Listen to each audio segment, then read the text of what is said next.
మరోసారి interesting comments చేశారు Munugode MLA Komatireddy Rajagopal Reddy. తన నియోజకవర్గ ప్రజలకి అన్యాయం జరిగితే చూస్తూ ఊరుకోబోనంటూ హెచ్చరిస్తున్నారు. అవసరమైతే ప్రభుత్వంతో పోరాడేందుకు కూడా తాను సిద్ధమని స్పష్టం చేశారు. నియోజకవర్గ ప్రజల కోసం ఎంత త్యాగమైనా చేస్తారని మరోసారి తేల్చి చెప్పారు రాజగోపాల్ రెడ్డి.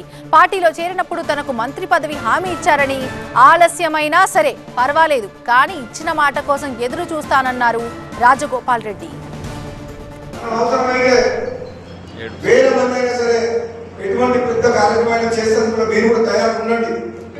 ఎక్కడికక్కడ ప్రభుత్వం స్తంభించలే సాధ్యమైతే చెప్తే మామూలు కాదు. మీకు ముందే చెప్తున్నా, మీరు party ruling party, Congress party ఎమ్మెల్యేలైనా కాంగ్రెస్ పార్టీ ఎమ్మెల్యే నియోజకవర్గంలో అన్యాయం జరిగితే అవసరమైతే ప్రభుత్వంతో కూడా పోరాటం చేసేందుకు సిద్ధంగా ఉన్నా చెప్తున్నా.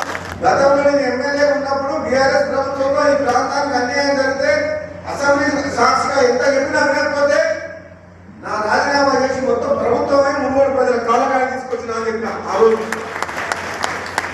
నేను రాజీనామా చేయకపోతే వచ్చిన ప్రభుత్వం మీ సౌటుపల్లి నారాయణపూర్ రోడ్ అవునా, సౌటుపల్లి వందపల్లి ఆసుపత్రి అవునా, మీ గట్టుపల్లి మండలం అవునా, చండూరు రెవెన్యూ డివిజన్ అవునా, శివనపురం రిజర్వాయర్ భూ నిర్వాసితులకు పైసలు వచ్చినా, ఈ డెవలప్మెంట్కి నిధులు వచ్చినా మునుగోడుకు రాజీనామా చేస్తే అప్పుడు కదిలింది.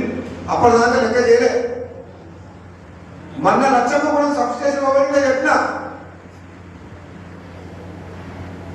నాకు హామీ ఇచ్చిన మాట వాస్తవము.